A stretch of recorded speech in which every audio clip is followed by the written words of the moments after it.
Thank you very much for coming here to this press conference. Sam mentioned most of it. We've been traveling abroad to meet different people, both from Europe and from our diaspora.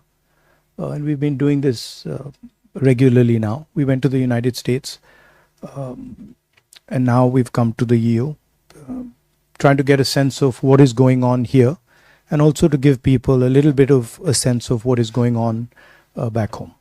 So, happy to take your questions. Yes, please. I have 3 questions, if that's okay. Let's start. Can we do one at a time, please? Can we do one at a time? That's what I'll do. All right. See, the first question is, what was the main message for the parliamentarians here? And what do you expect from them? What do you expect from Europe? Have you come with any sort of expectation that you tell them, give them a message, and then you want them to do something? No. And it's more of a conversation than a message. I'm no one to come and give a message to the Europeans.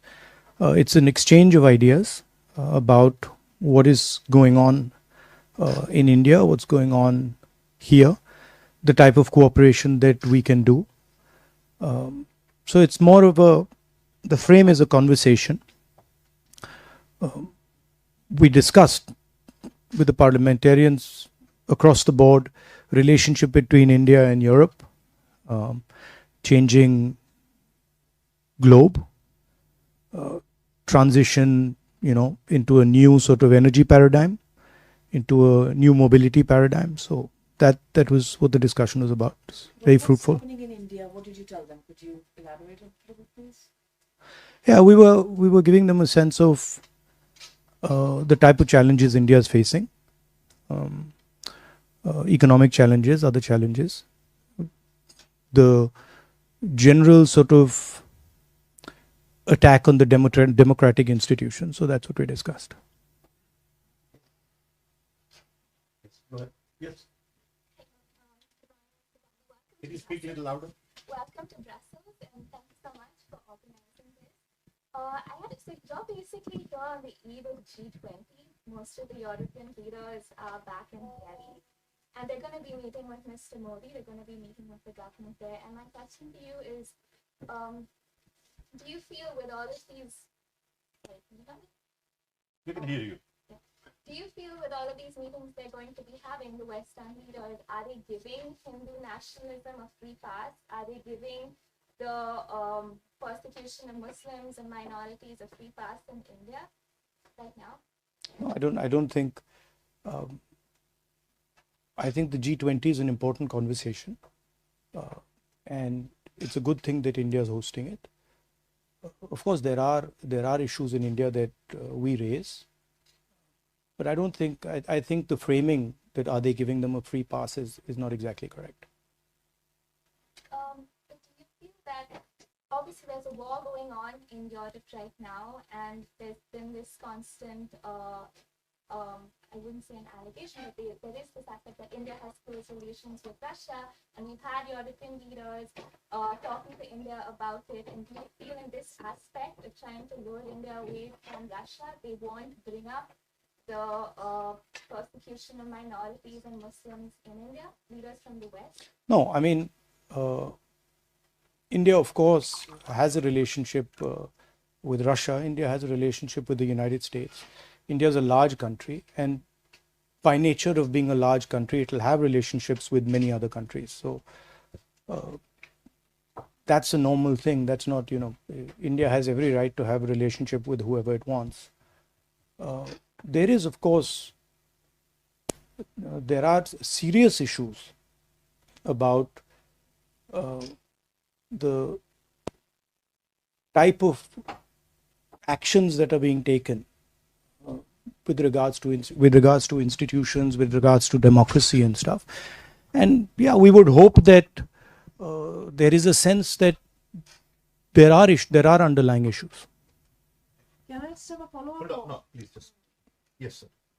Dmitry National News Agency of Ukraine. We know that the Modi government takes quite cautious position on the conflict and the war Russia held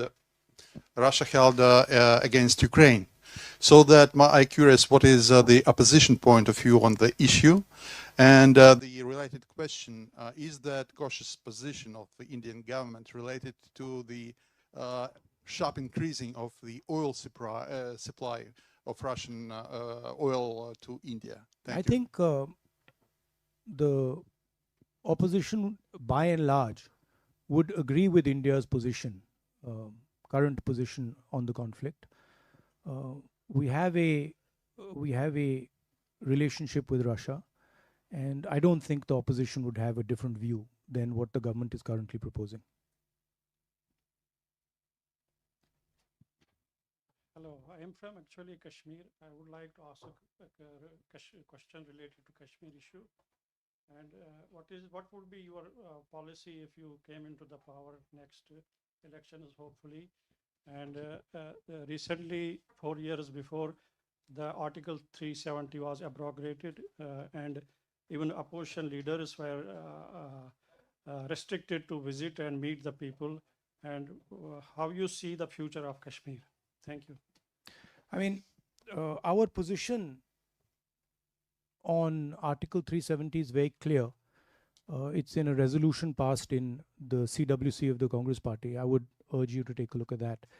Of course, we are for ensuring that every single person in our country has a voice, is allowed to express themselves, and we feel very strongly that Kashmir should develop, Kashmir should progress, and there should be peace in Kashmir.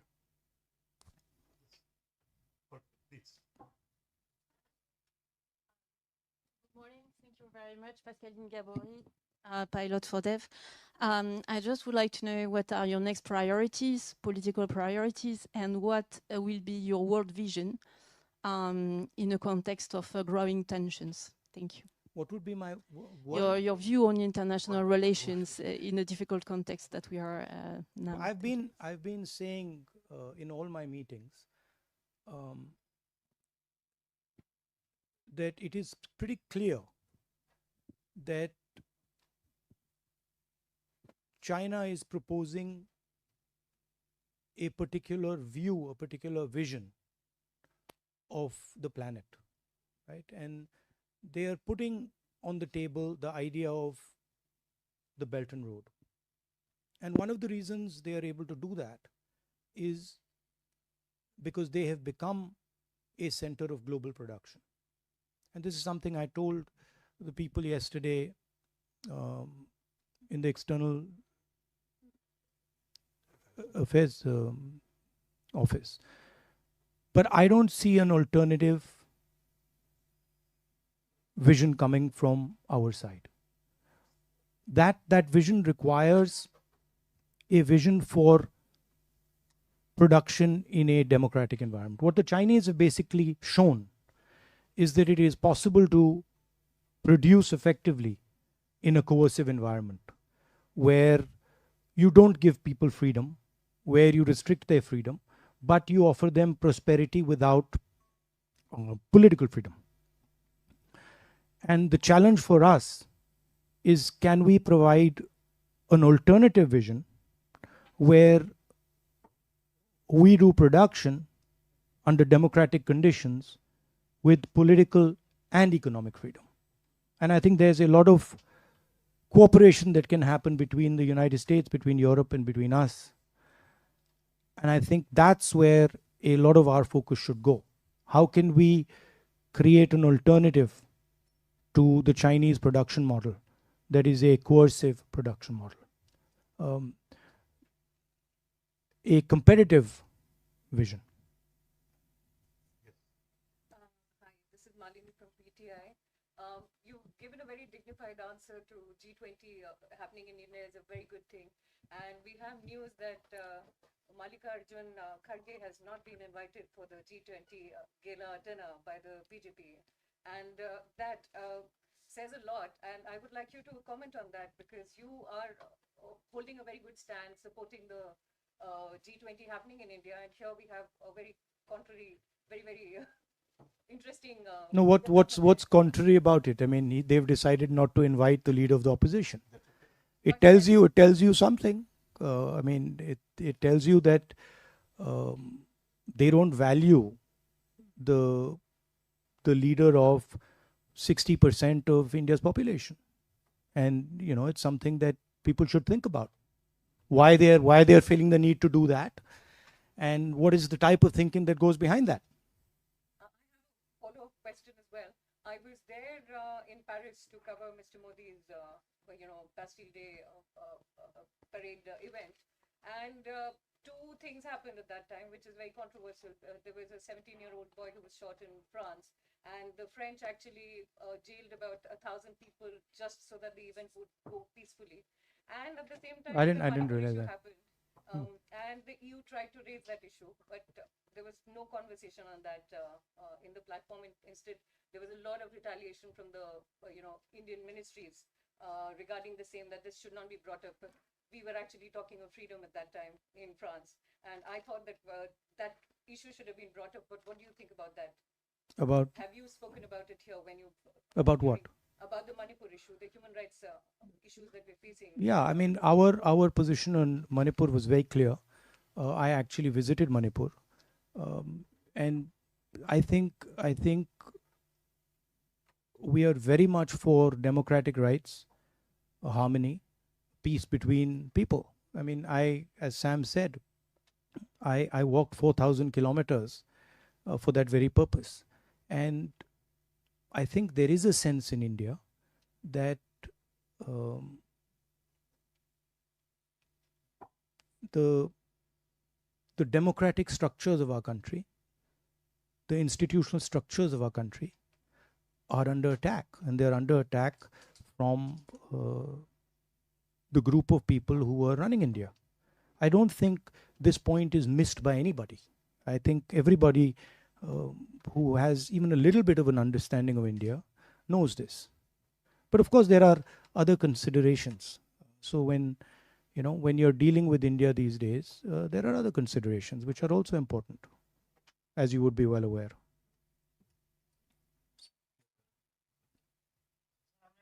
The democratic fight and the fight for democracy in India is ours, and it's our responsibility, and we will take care of it, and we will make sure that the sort of onslaught on our institutions, on our freedom is stopped.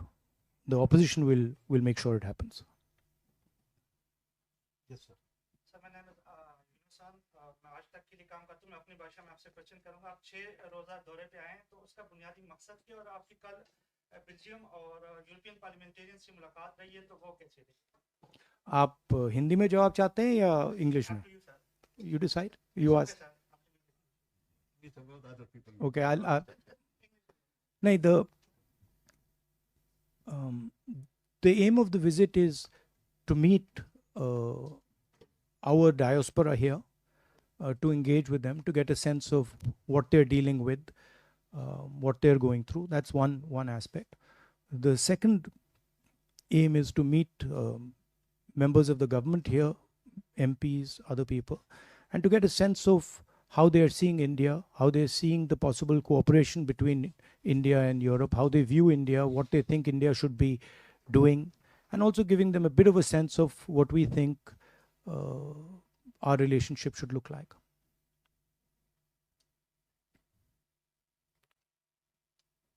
Yes, ma'am. Yes. Microphone. Okay. We can hear you, I think. My name is Odile Harvey. I'm covering for a regional radio in France, in Brittany, where in fact we have an association, Armor India, which has been started by an industrialist who works in India for his company, and then when he retired, he started that association and bringing wonderful Indian culture to this remote part of France. Now, last night, I saw on French television a program which has usually good reputation. It's Envoyé Spécial on France 2. And they describe all the discriminations about the Muslims, about the Christians in very cruel terms. And was that program exaggerated? You can still see it on the Well, website. ma'am, And I know you're going to France, so I just would like to know about the situation of all those discriminations in India. Thank you. I mean, of course, I would have to see the program before I could comment on whether it was exaggerated or not. So I don't know what that program was saying.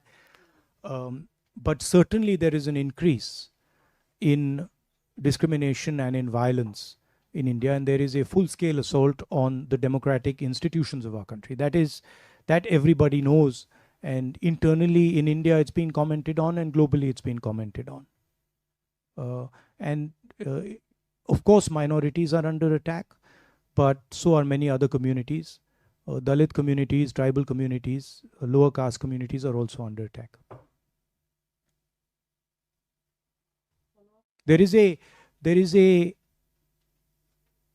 attempt to change the nature of our country. Our country in the constitution is described as a union of states, and we believe that the most critical aspect of our union is the conversation between members of our union. And there is an alternative vision, which is the BJP vision, which believes that power should be centralized, power should be concentrated, wealth should be concentrated, and the conversation between members of the union, between people of India, should be suppressed. And so this is the fight between two visions. I like to term it the fight between Mahatma Gandhi's vision and Nathuram Godse's vision. Nathuram Godse being the person who assassinated our leader. Follow-up question. Yeah, so there are a lot of people here who had no idea you were here, Indians I'm talking about, and they would have liked a public meeting. You know, a lot of sort of, people who identify themselves as liberal Indians who still believe in the idea of, a pluralistic India. And they were like, oh, he's here, we have no idea, why is there no public meeting? And So why do you think is- you did not organize that to sort of meet, have an open, if I'm allowed to finish, an open meeting to meet all kinds of Indians who would have liked to sort of just see you or, or talk to you? And the second question is Let's deal with one question at a time. But everybody's been asking two. Relax. You can ask two. No, 1 second. We'll take one at a So time. when we design these tours, we have a structure, and the organizers decide whether we are going to have closed door meetings, whether we're going to have public meetings and stuff like that, depending on the length of the tour and the type of place we're going to. So I guess in Belgium, we sort of opted for a model. By the way, hundreds of people are coming and meeting us, and pretty much everybody in Belgium who of Indian origin knows exactly where I am, and they've been coming by droves to come and see me. But I think we decided that a full-blown Indian-style public meeting in Belgium might not be the best way to do it.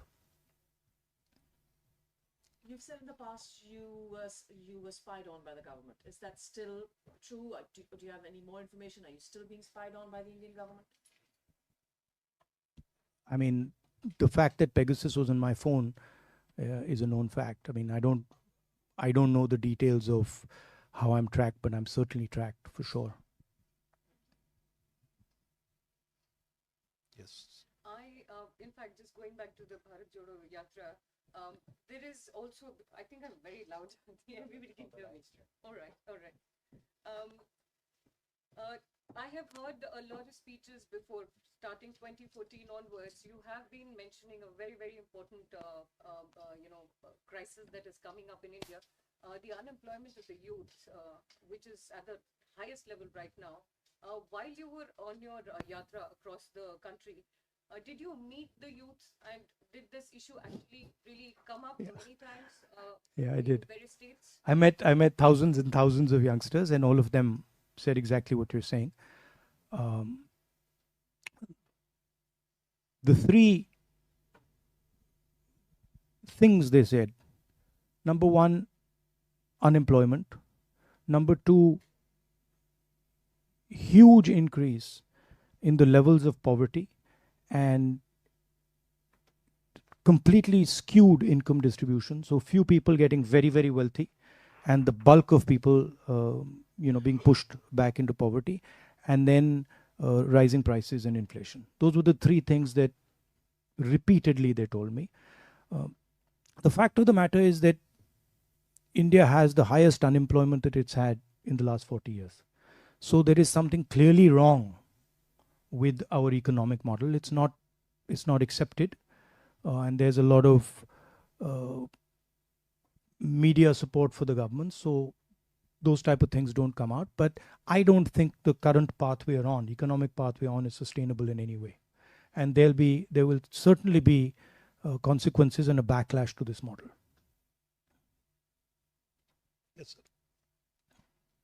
My name is Nadeem Bhatt. I am from Ari News. You have just talked about the minorities in India. I would like to ask about Kashmir.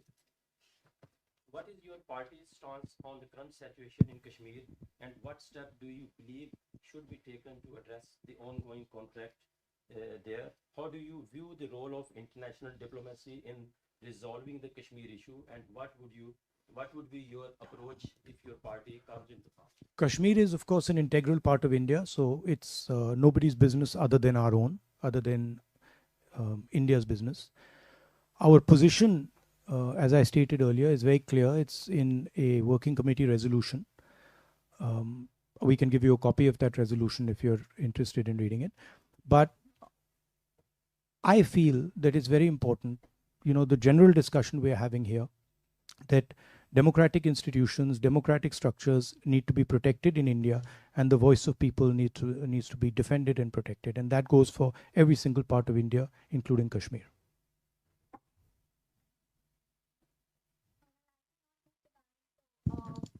This has obviously been conversation now about the name of the subcontinent, and your yatra was called Bharat Jodo, and now We're now having a name change. yes, is that happening? What are your I don't know. You have to ask the Prime Minister. I mean, Do you want it to change? Do you want to change?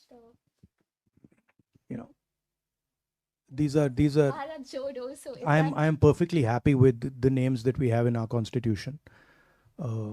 India, that is Bharat, works perfectly well for me. But I think these, in a sense, to me, are panic reactions. There's a little bit of fear in the government.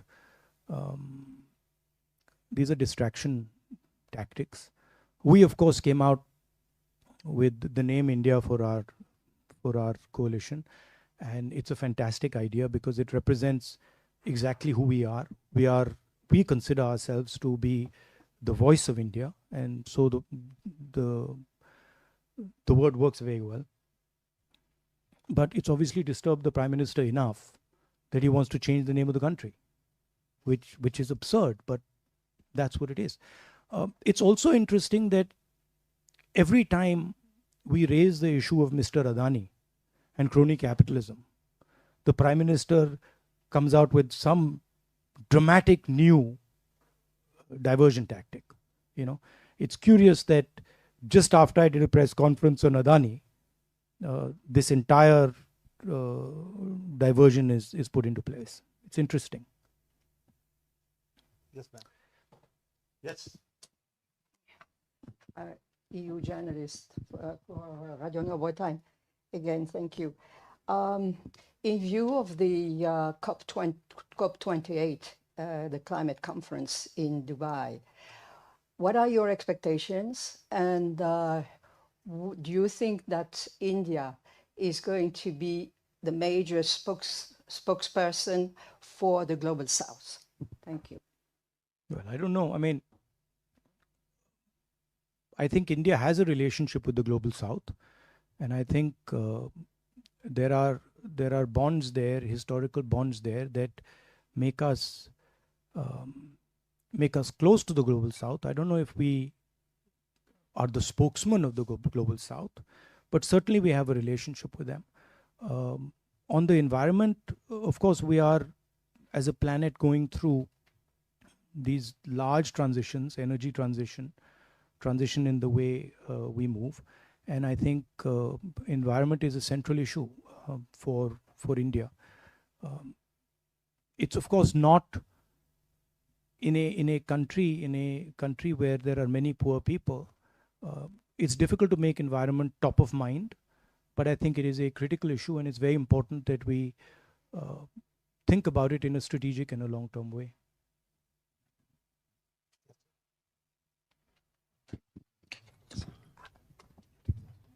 Thanks. Brian Ricketts, representing the European coal industry, and I've enjoyed visits to European coal industry, and I've enjoyed visits to coal power plants and mines in India. And my hope for the future is a democratic India. And the question relates to that. As China developed very rapidly over the last few decades, its economy became imbalanced, and it's now paying the price for that, I believe. How would you ensure that India's economy doesn't become imbalanced? So how to balance the powers of a market-based economy versus central planning? I think one of the lessons that I learned in my walk was that there is an inherent and profound wisdom in the people of my country, right? Regardless of which part of society they're in. For example, we're discussing environment. The type of conversations I had with tribal people about the environment were far more sophisticated than I have with people living in cities, right? So there is an inherent wisdom in the people of India, and I'm sure in the people of Europe and people of Belgium. And I think it's critical for us that in decision making, we listen to the voice and the intelligence of the people. And that's where we have a fundamental difference with the BJP. We value the voice of the people, we value the voice of poor people, we value the voice of all stakeholders, and we want to hold a conversation with stakeholders before we make decisions. It's sometimes slower, but in the long run, it works out much better. And that's really the conflict that is taking place in India. They're of the view that you don't need to ask people, you just go ahead and slam everything through. But in our view, there's consequences. With regards to the public sector and the private sector, we are pretty clear that in key strategic areas, public sector should have a role. In education, in healthcare, public sector should provide a foundation. But in other spaces, private industry is probably a better tool to achieve most aims. Just one or two more. Quick. Very quick one. But you asked you asked 4 questions. You've asked 3 or 4 questions. Yeah, please. Thank you. Anybody else? Okay. Nobody else, go ahead. Then 1 or 2. That's it. I think the agenda that you're talking about, mostly what has been happening in the election manifestos, usually, the manifestos of the parties, that's how the elections were initially fought or held, where parties came and spoke about the manifestos. Now, with all the changes that have happened in India, we know so many PSUs have been privatized or are on the verge of being privatized in India. How, in case in next year's elections, in case tables turn and we see the opposition and the alliance probably coming forward and running the country, how do you think those kind of changes that were, that is so massive that have been happening can be reverted which or corrected? The privatization of public sector units, that has been happening in India. How do you actually rectify that? Because that has actually taken away employment of so many housewives. I mean, women like my mother would probably be a very good candidate for an SBI banking job, but a private sector will not necessarily employ a person of her age and will look for a more competitive, growth. So I think that's where I see a lot of people will lose employment because of this in India and are doing that. How does this get rectified? Where we draw the line is the notion of crony capitalism, right? We don't have a problem with the private sector. We don't have a problem with the government sector. Where we draw the line is where one or two people start to financially control the whole country, right? And where one or two people or three people are running everything. That's where our problem begins. There's another element to this, which is that government policies in India have systematically attacked the backbone of our employment system. If you look at who gives employment in India, it's the small and medium industry that gives employment in India. And demonetization and GST have devastated those structures, right? So it's a two-pronged attack that the government is carrying out. Number one, impose a huge transaction cost on all small and medium businesses and ensure that you build 2 or 3 monopolists who control pretty much everything, right? So if you look at Mr. Adani, our problem with Mr. Adani is he controls the ports, he controls the airports, he controls agriculture, he controls grain silos, he has real estate. I mean, he's everywhere. And he's dominant everywhere. He controls cement, right? So we think that's counterproductive for the country. And on one side, they are pushing this very monopolistic capital. And on the other side, they're devastating the small and medium people from where we're going to get a job. That's why we're having an unemployment crisis. And the second part is where you require key services, right? Country like India requires the government to be involved in education. It requires the government to be involved in healthcare. And the idea that you can just privatize education and privatize healthcare, it devastates the poorest people because they simply do not have access to this. So they are hitting this from 3 or 4 sides, and the solutions are pretty clear. I mean, we would invest much more in health and education. We would protect small and medium businesses. We would try to build an economy where small and medium businesses transition to medium businesses and then to large businesses and then to massive businesses, right? If you look at our small and medium businesses, almost none of them become big businesses, right? They remain small or they die, right? And it's because of policy. So you can change policies to ensure that you start building champions in these smaller and medium spaces, and you can certainly invest much more in education and healthcare. I'm not saying there's no role for private businesses in education. There is, but the mainstay of any education system in a country like India has to be, it's a government responsibility, and the government can't just say, okay, we are going to, abrogate from this responsibility. So the things that can be done and need to be done are pretty clear. They're not complicated. And if you look at our last manifesto, I think we ironed out quite a few of these ideas.